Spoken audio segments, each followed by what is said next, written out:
Welcome. This is 30 Minutes of Truth for Life with Pastor Poole, pastor of the Bethesda Baptist Church located in Muskegon, Michigan. Join Bethesda each week on this station as we meet the challenge of change through Truth for Life. And now, Pastor Poole.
Maybe sometimes we need to look in the mirror and see ourselves when the Word of God is presented to us and it speaks to us about things that we are wrong about that we thought we were right about.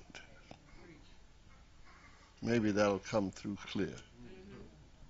Things that we think we're right about, but His Word shows that we are wrong about, and causes us to come to a degree of recognition that we're really not living up to the point that we ought to live up to while we have the notion that we have, that I've done all of these things from my youth up.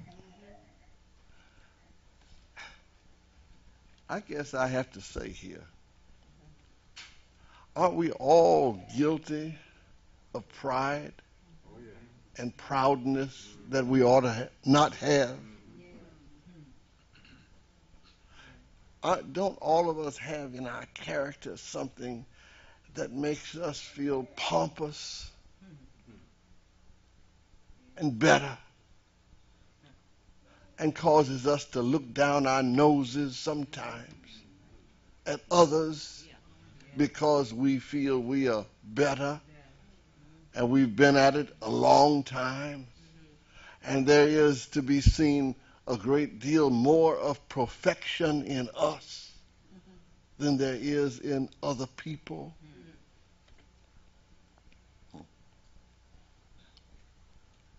The man's face clouded over. And it clouded over because he did not anticipate that this would be required of him. And the requirement that was being made of him, he had to come to understand.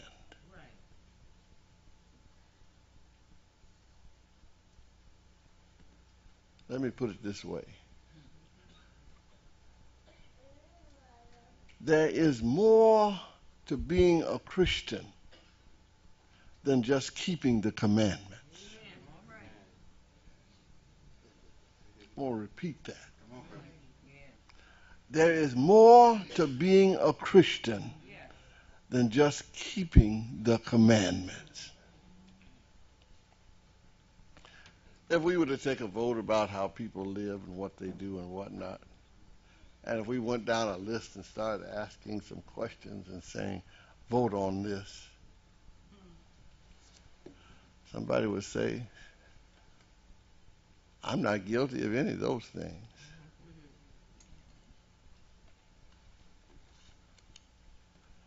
Somebody would say, well, maybe one or two. And somebody else would say, oh, yes, you are. You're guilty of more than that. And they would say that based upon what they know about themselves. Because they would feel that if I did it, he did it. Yes. Or she did it, just as I did it. So when we look at our Christianity, we have to look at Christianity not based upon me keeping the commandments, but what is my attitude in regard to my obedience to the Lord.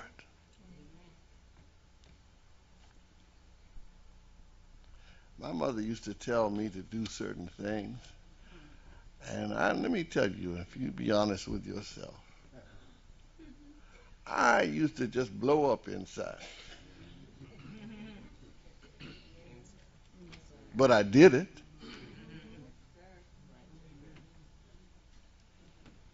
I followed the rule. I did what I was told to do. But even in my doing, obeying, there was something missing. And what was missing was that I had a behavior with no purpose, no passion for the purpose.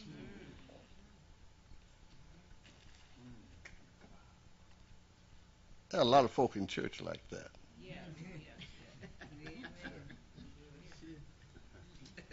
They know how to sit. They know how to act right. They never raise their voice.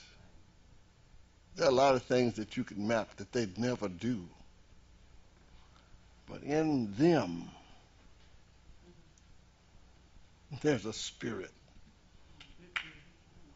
There's an attitude. There's a seething that really doesn't represent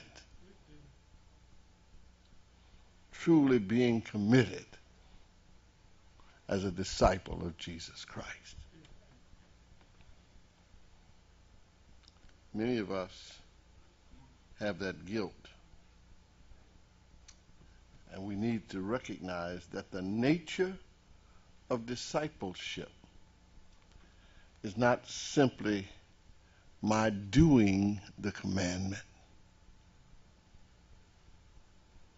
but the true nature of discipleship has to do with a true relationship with God.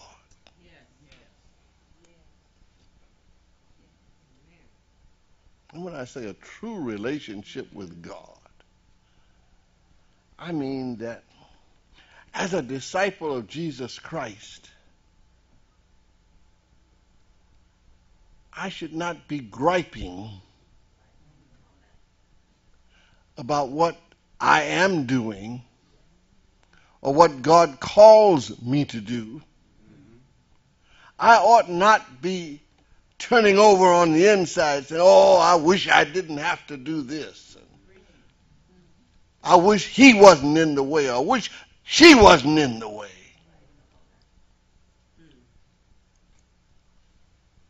I ought to be doing it because I love God. And I am concerned with the purpose that God has given to my life. Let me tell you something. Rules expose weaknesses.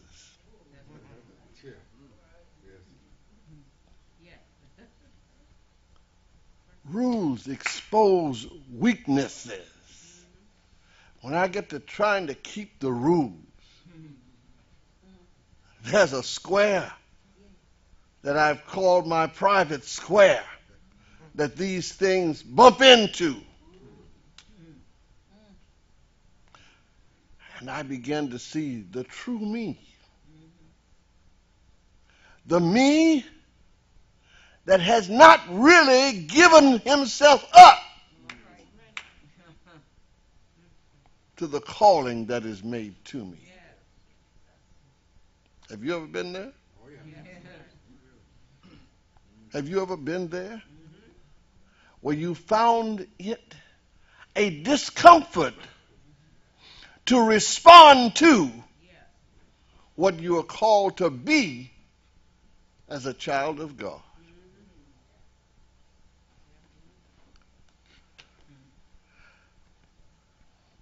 There's something more to life than merely keeping commandments. There's something more to life than just coming to church 52 Sundays out of the year. There's something more to life than simply saying, I'm a member of the choir and I wear a robe and I sing on Sundays. There's more to life than saying I'm a deacon or a trustee. Something more to it. And if I am going to be a disciple, what's the payoff? What am I going to get out of this?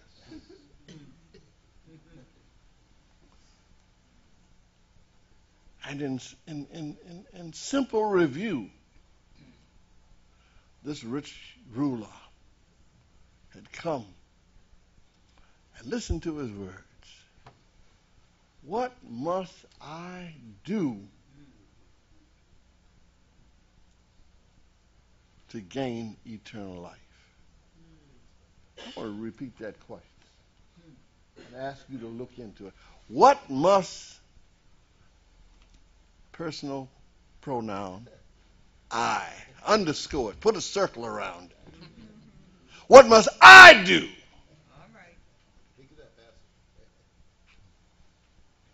to have eternal life?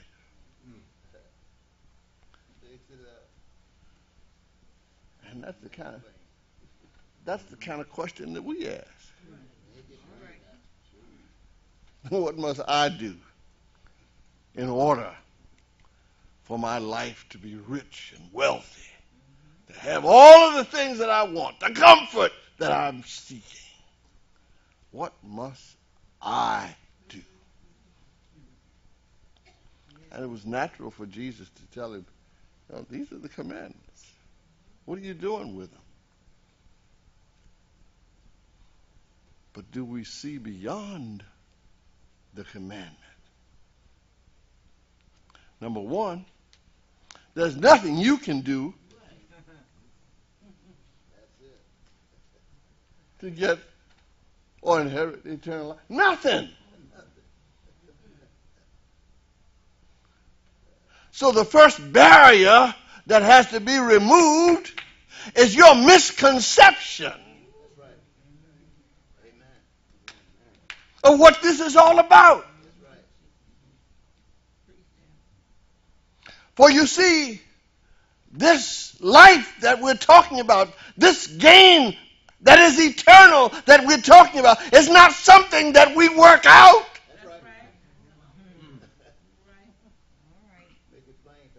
It's what God gives to us through Jesus Christ.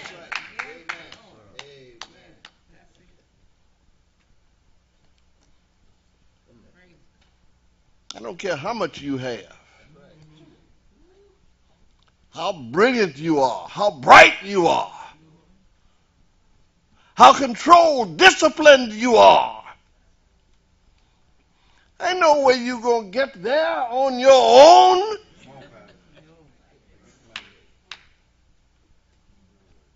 He has to give it to you. And he has chosen to give it to you and me through Jesus Christ.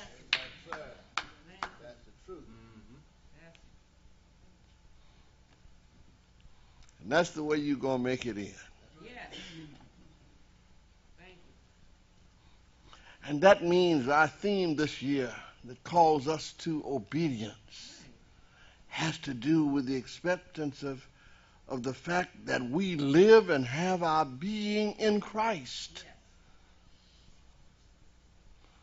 Not based upon what you've done for somebody.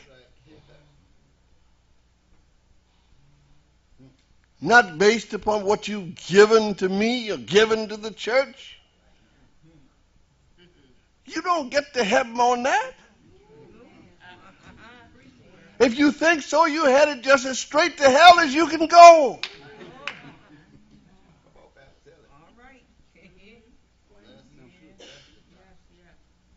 We have to remove the barrier of our self-importance.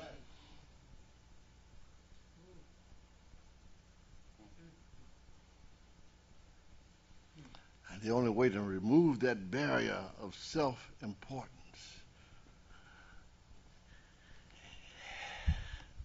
is to be in Jesus Christ.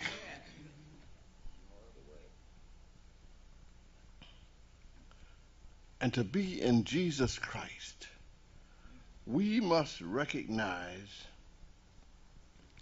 that the world's priorities are not those of God.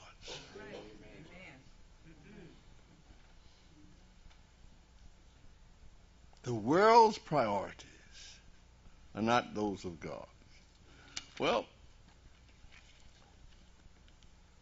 he said, what must I do?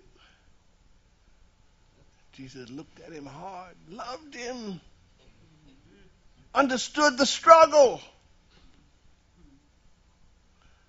Sell all you got. Give it to feed the poor. And this Message Bible become wealthy that way. I want to say to you today, and I want you to pray about it and think about it, that true wealth is in poverty.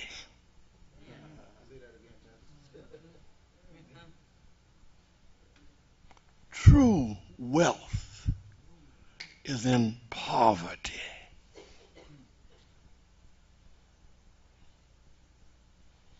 When I have surrendered and allowed myself to become emptied, I become wealthy in Jesus Christ.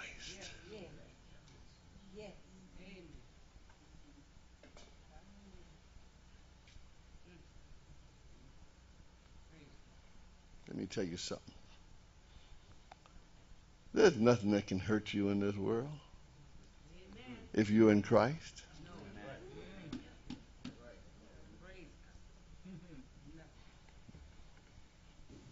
Burn my house down. Take my clothes. Take my bank account. Take everything that I've got in this world. You haven't destroyed me. If I am sealed in Christ, if the Holy Spirit has guaranteed me that death will not hurt me,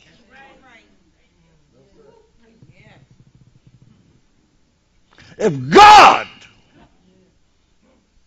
has said that I am His, and there is nothing in this world that will pluck me out of His hand.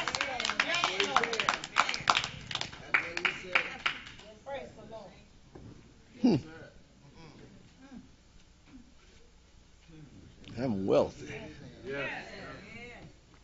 I'm better than wealthy.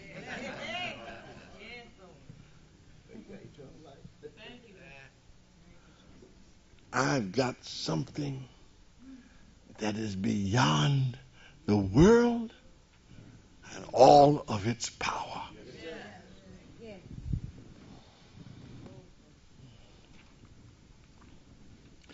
You have to read mark clearly. For when this rich man comes, there is the inference that material properties are supposed to be the symbols of approval of my relationship with God. I remember my mother used to tell me, Charles, be a good boy and everything's going to be all right. That was a good thing for her to tell me, for me to believe in my growing up. But being good doesn't keep you from suffering.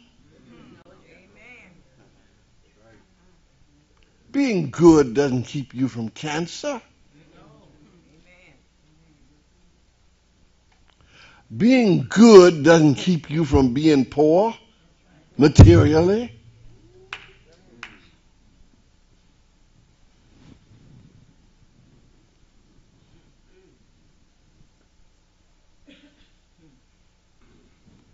Your salvation is not in things of this world. Your salvation is in God. So, what must I do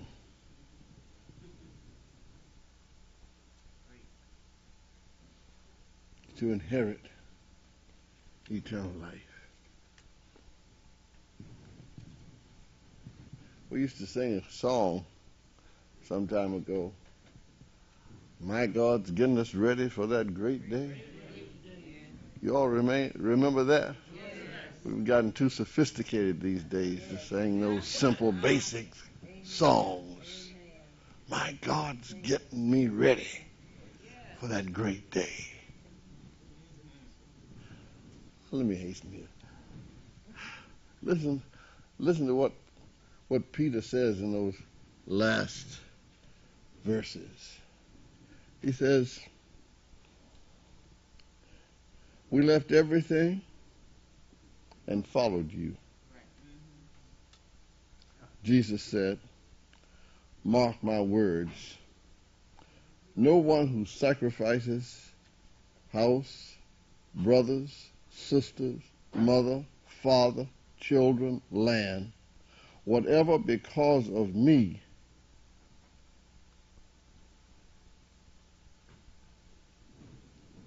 and the message will lose out. Do I have to repeat that? Whoever, brothers, sacrifices his brothers, his sisters, his mother, his father, his children, his land, whatever because of me and the message will lose out. You want me to read that again? Who, whatever, because of me and the message will lose out. They'll get it back. But it won't be the same. It won't be the same. It will be multiplied many times in homes, brothers, sisters, mother, children, and land. But also, and this is the part you have to hear, in troubles. No way you can serve God without getting in trouble. You can't serve him without getting in trouble. Because what God has is contrary to the world. It's radical.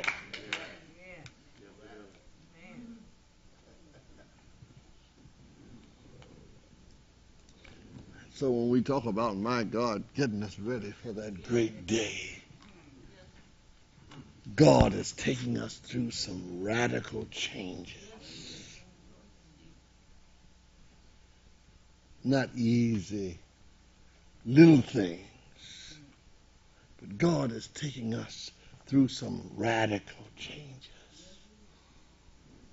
Lord, isn't that, did you hear him say, give up your brother, your sister, your mother, your father, your houses, your land, everything.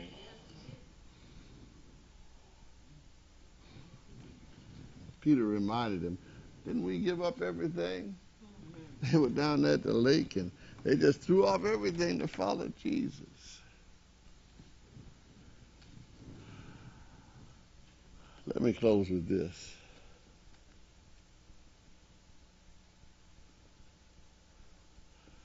You really haven't given up anything until you give yourself up.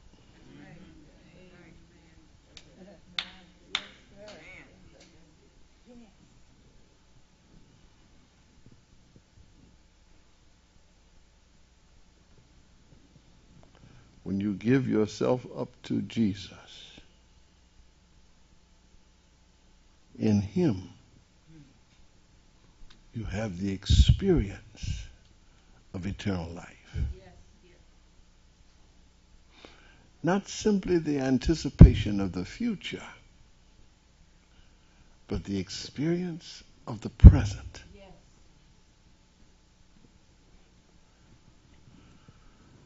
Paul puts it wonderfully.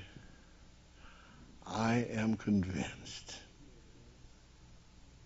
that nothing can separate me from the love of God. And when I am in the love of God, I have everything multiplied.